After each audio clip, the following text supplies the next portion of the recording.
Welcome to the MeMyddleton Show, a place to encourage neo-spiritualists to laugh, love, and learn, while we virtually walk through topics of the spiritual, magical, natural, and occultic worlds.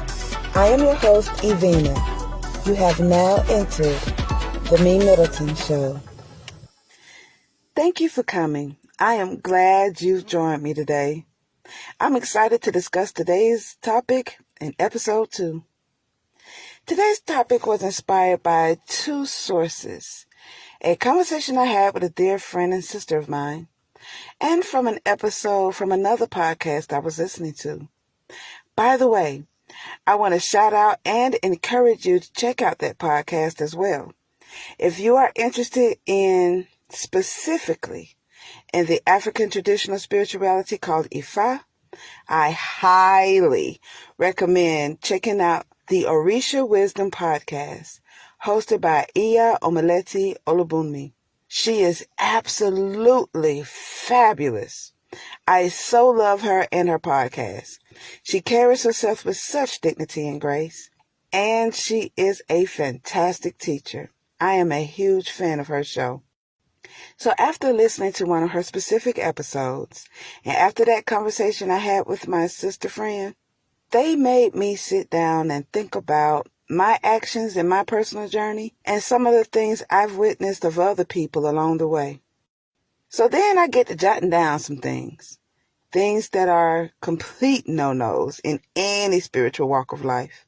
And if you are new to this life, you might want to pay close attention to the list I'm going to run down for you. Please take notes. But if you're driving, don't take notes. Keep both hands on the wheel, please. You can always come back later. So don't worry your darling little head about it. Okay? You ready? Let's go.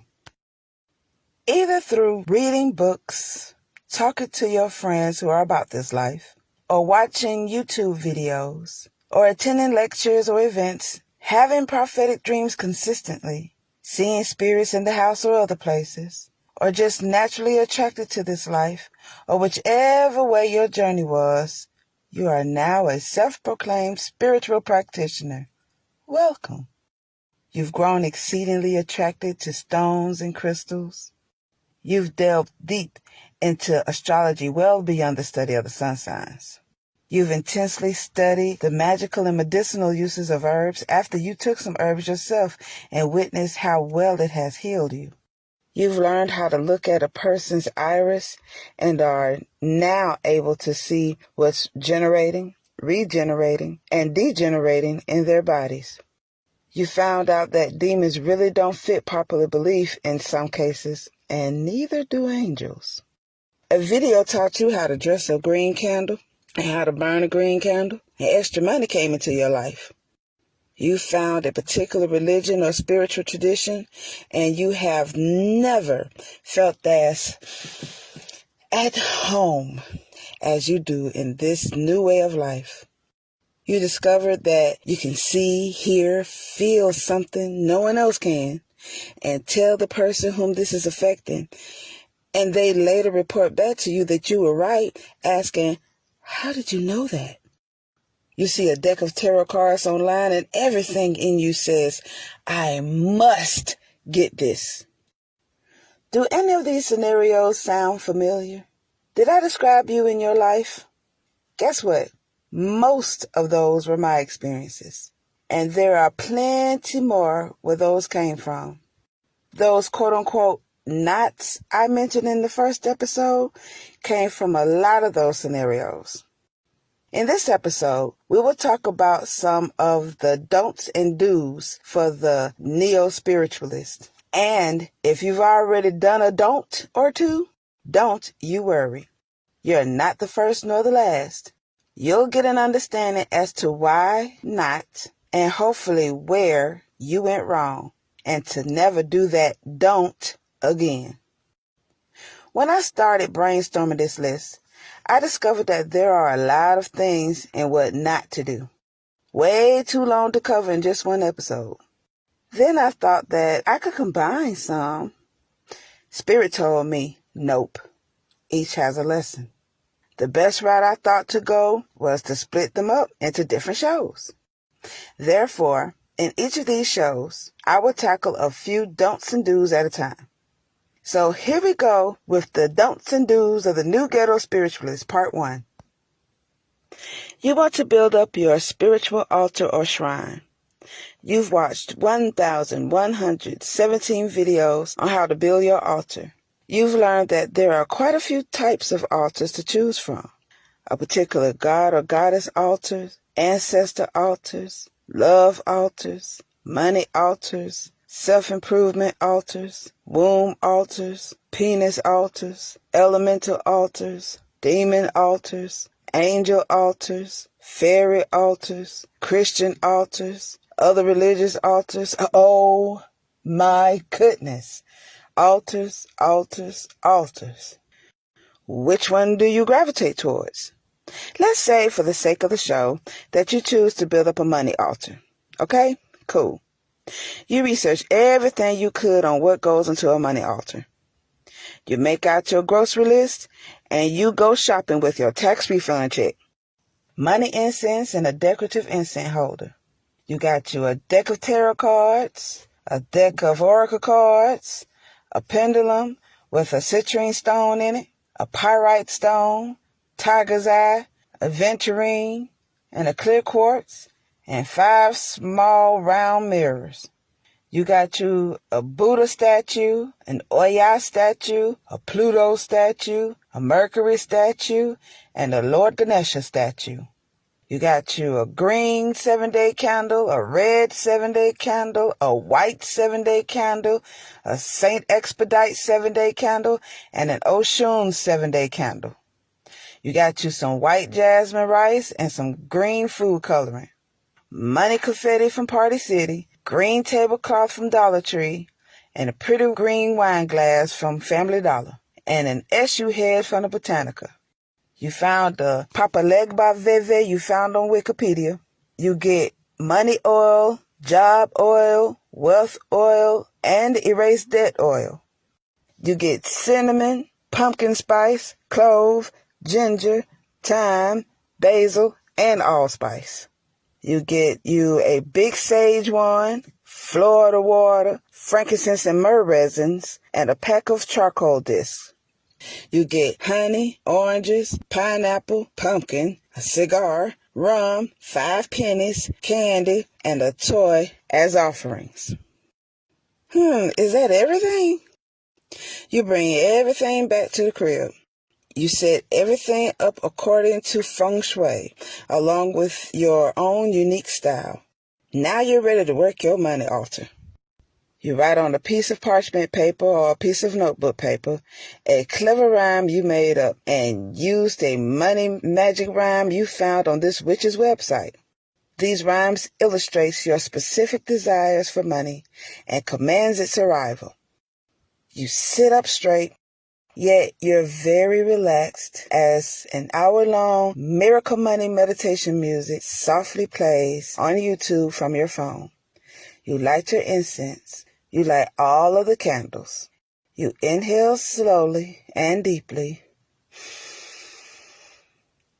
thinking of receiving the money. You exhale slowly, thinking of removing all of the negatives and blockages. Inhale the money. Exhale the blocks. Inhale the money. Exhale the blocks. Inhale the money. Exhale the blocks. Inhale the money.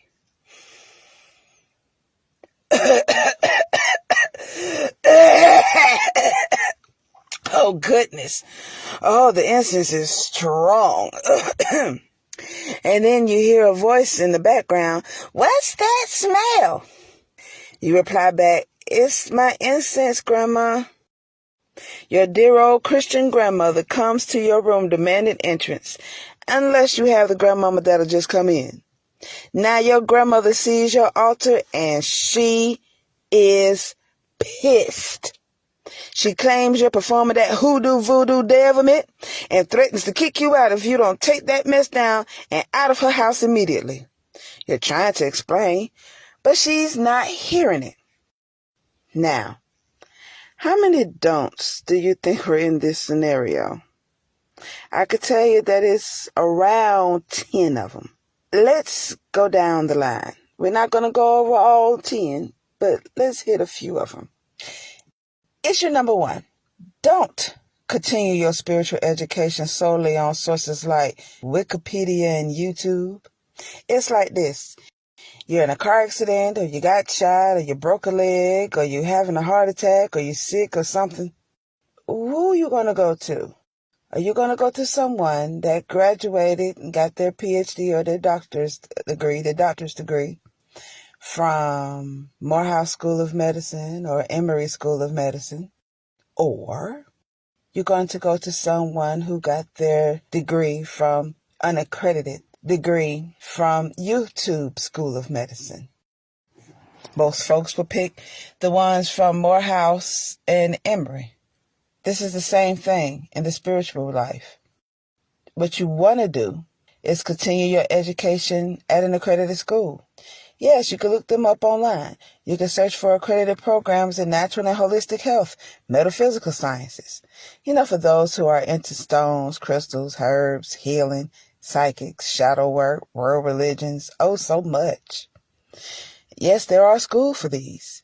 And you can look up schools like the University of Metaphysical Sciences, University of Natural Health, University of Metaphysics, the International Church of Metaphysical Humanism, or ICMH Incorporated. You can look up a list of accredited naturopathy schools at cnme.org/accredited-programs/. Issue number 2. Congratulations on finding your particular spiritual system. You are now at home. Don't go through that spiritual journey without the guidance of your spiritual teacher. All of these paths have a teacher. They are called different things depending on the path that you've chosen. There are titles such as pastor, reverend, bishop, nun, minister, rabbi, rabboni, lama, guru, rishi, monk, saint, swami, yogi, imam, mahdi, mufti, pirani, doctor, counselor, priest, priestess, high priest, high priestess, shaman, druid, druidess, santero, santera, mambo, chief, ianifa, babalawo, palero, tata, yayas. Child, do pick one. Going off base of your own understanding can and will lead to tremendous disaster. Can't find a teacher? Ever heard the saying, when the student is ready, the teacher will come? That is very true. Or you'll be sent to them. I had both ways happen to me. Just keep going in your search. That person, when you are ready and truly ready, because there will be teachers that will look at you, and because they know better, they'll be able to tell if you're ready or not. Just be ready. Get ready. Do everything you can. Humble yourself. Be ready to have that teacher. Be open and willing to be led and taught correctly and properly. Now, with the right education and leadership, you can't go wrong with the next issue. However, if you can't get the first two squared away, the first two being getting an education and having the proper leadership, issue number 3, don't put a bunch of mix-match crap on your altar.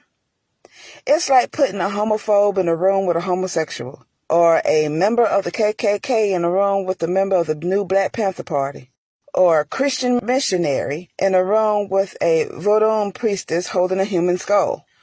Why in the world would you put representations of gods and goddesses and spirits of various pantheons in the same room on the same altar? Oh, what? Because they all deal with the same subject, in this example, dealing with the money? Look at it like this. Let's say I need your help with a 2-person project. You come over to help me, and you see loud-ass Keisha and Becky with the good hair helping me. how would you feel? I suspect you'd feel like, well, what you need me for? There are some levels of being insulted in there, right? Same thing. So for one task, to get money, you seek the help of deities from West Asia, East Asia, Rome, Greece, and Africa. How do you think they'll feel? I have a huge suspicion that the Ifa deity Oya will experience quite a bit of alexithymia. That means feeling some type of way. And not just Oya, the other deities as well. Well, see, Oya is a warrior deity. I mean, although she does deal with the marketplace, she's what these young folks would say, she's with the shits, okay? She blows trees down from the tops, okay? She's not playing games with y'all, okay? She's the tornado, okay? Don't be worrying her about something when you've asked somebody else. And don't give me that teamwork makes the dream work, tree-hugging, hippie-ass bullshit. Look here, they are gods. Since when a god needs help from another god, especially one from a completely different path, to help a human with something simple as getting money? For real? I'm going to go even further than this in a moment. However, I do want to recommend a do. But before I do that, I just want to say that even if you got one deity, you yourself might be a mismatch to the deity you're using. And without proper guidance, you could unintentionally be disrespectful to that deity and mess up the house and your life. Don't mess up your grandmama's house being innocently ignorant, please. So what you could do is a simple money spell, or maybe a money bath spell, or a pumpkin ritual. If you're curious about those, I'll leave links in the description and you can check them out. And once you check them out, tell them you got it from the MeMyddleton Show.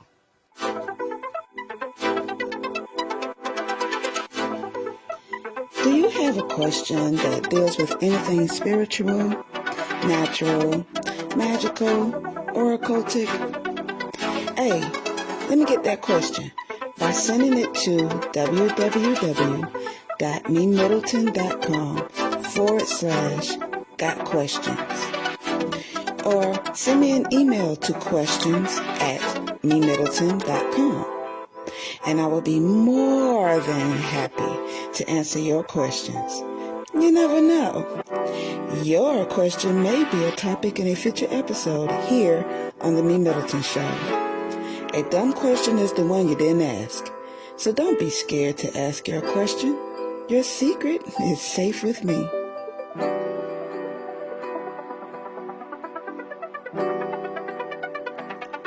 What would you like to see coming from the MeMyddleton Show? You have any suggestions? Well, good. Send your suggestions to contact@MeMyddleton.com or visit MeMyddleton.com/contacts, and I will be super happy to read your suggestions. I'm very open, so send them on over.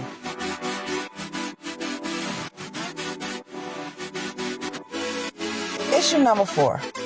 If you're brand new, don't put up altars with deities on them without proper guidance. I said I was going to go a little deeper into this. The best way for me to illustrate this is through a story.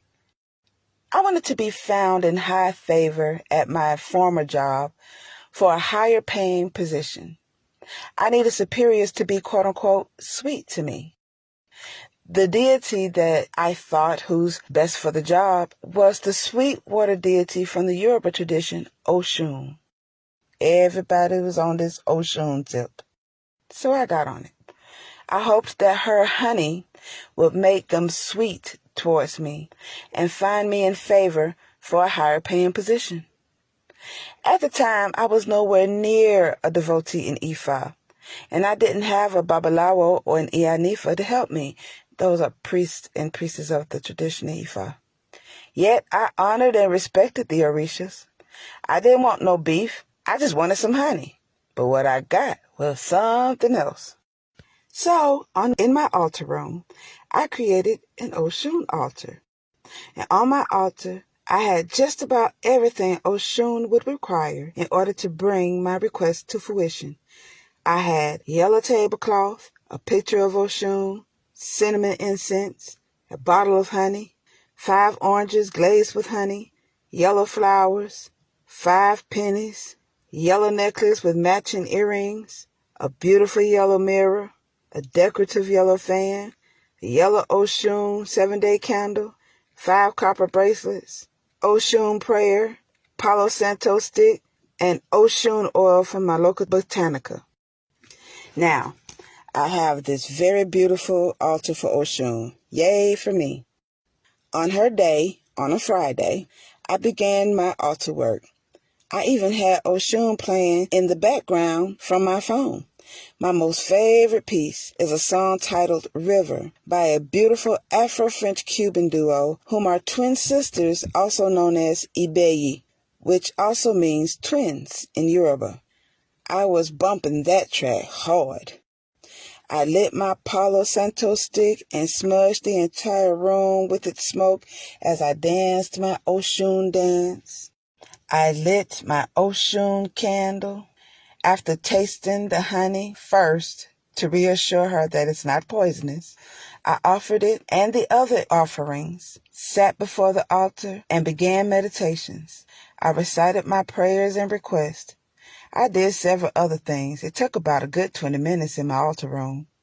I felt so lifted and full of Oshun energy. So later on that week, I noticed a small puddle of water developing in an area under my living room carpet closest to the doorway leading into the kitchen. That puddle just started getting bigger and bigger and bigger. We discovered days after that the pipe leading to our neighbor's apartment had a slow leak that was speeding up fast.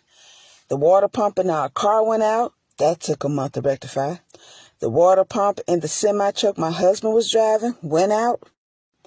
An inmate was relocated in a holding cell while awaiting his court time. A section at my former job had a tunnel that led to the local jail. The inmate was either in his feelings or out of his mind or a little bit of both, but he had the scrumph to bust the sprinkler pipe.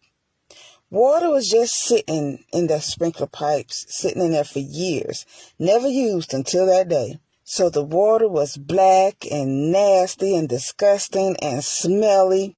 So it shot out, hitting the inmate, pinning him against the wall of his cell, and covered him in that nasty water. The entire basement floor was flooded up to everyone's knees. Good thing I didn't work downstairs, but my job got flooded.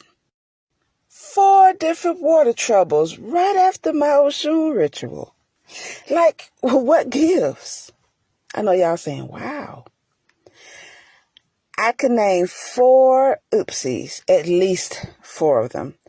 Number 1, or my issue number 5, I wasn't guided properly on how to set up an altar based off of a deity. Number 2, or maybe number 6, I expected the deity to do as I say. Ooh, child, wrong move. Number 3, or number 7, I'm begging for something with nothing to give in return except a bunch of symbols she don't need. And number 4, or number 8, whatever I did or didn't do at the altar may have been offensive. So do get proper guidance before working with any god or goddess. If you can't find the proper guidance or the proper guide to help you, do a ritual that doesn't include a deity, okay?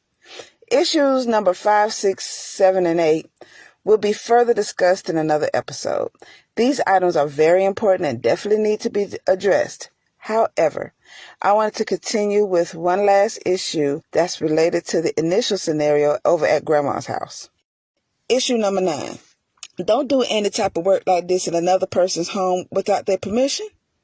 Look at here. I don't care if you are both in the same religion. Don't do it. Period. Here's what I mean. Let's say you and your roommate are both devotees of Ifa. Y'all, we've been on Ifa lately, so we're on the road. That's the only reason why I'm using Ifa for now. Let's say you're a child of Yemoja from the Lukumi tradition, and your roommate is a child of Oya from the Isheshe tradition. Did you know sometimes Oya and Yemoja can get along, and sometimes they can't? Who wants to deal with the times of they can't? Two heavy-hitting deities cutting up in the house where you both lay your head at? No deal. Now, let's say you're both of African traditions, but one is like Voodoo or Kali and the other is Palo or Ifa. You don't see potential clashes in the house. Now, although some African traditions can get along, for example, as of today, and I'm very new to this, I am a devotee in Ifa. My Baba likes to call me being an Ianifa in training.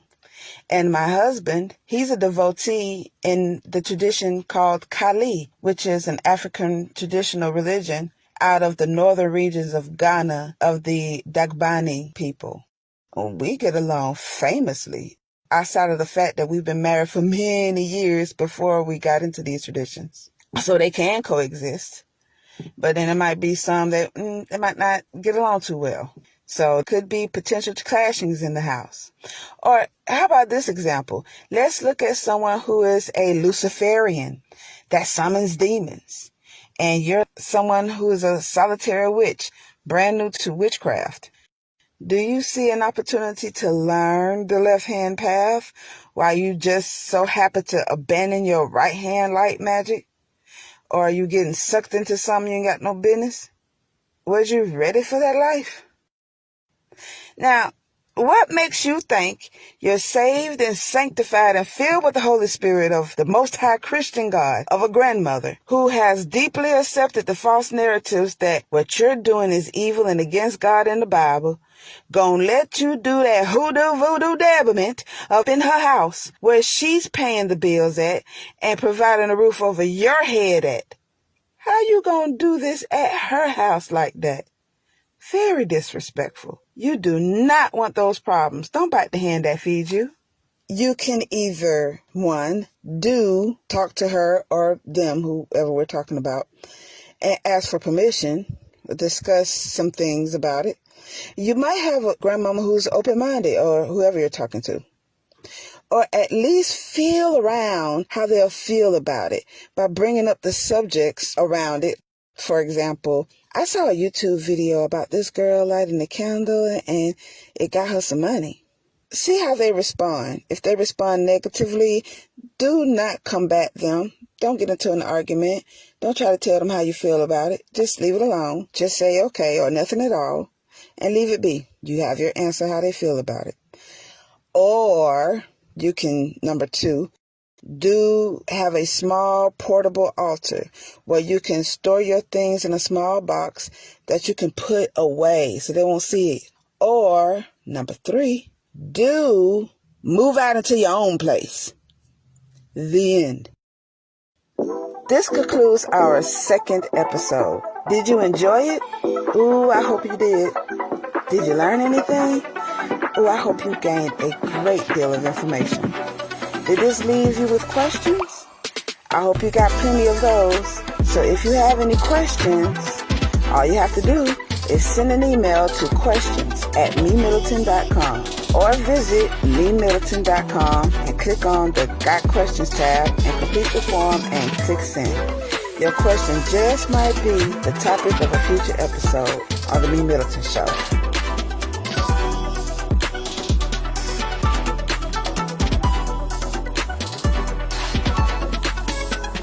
What would you like to see coming from the MeMyddleton Show? Do you have any suggestions? Send your suggestions to contact@MeMyddleton.com or visit MeMyddleton.com/contacts, and I will be super happy to read your suggestions. If you're listening in on iTunes or Spotify or Podbean or Amazon or any other podcasting vehicles, please leave a comment. That will surely help me out. If you're listening on YouTube, also leave a comment. Also like the episode. Also click subscribe. Also click on the bell to receive notifications of when the next episode is up. Don't miss out. Click on the bell. Subscribe. And be sure to tune in next time as we discuss something neo-spiritualists and OGs are plagued with very often. I need to break this down to the newbies because it is very important. I mean imperative to talk about. That could definitely cause sorrow and can even be very, very dangerous to your health and well-being. Want to know what it is? Come back. Don't miss it. And remember, proper prior planning practically promotes persistent productivity and proud, pristine performances. Now, go practice your craft and perform. Until next time.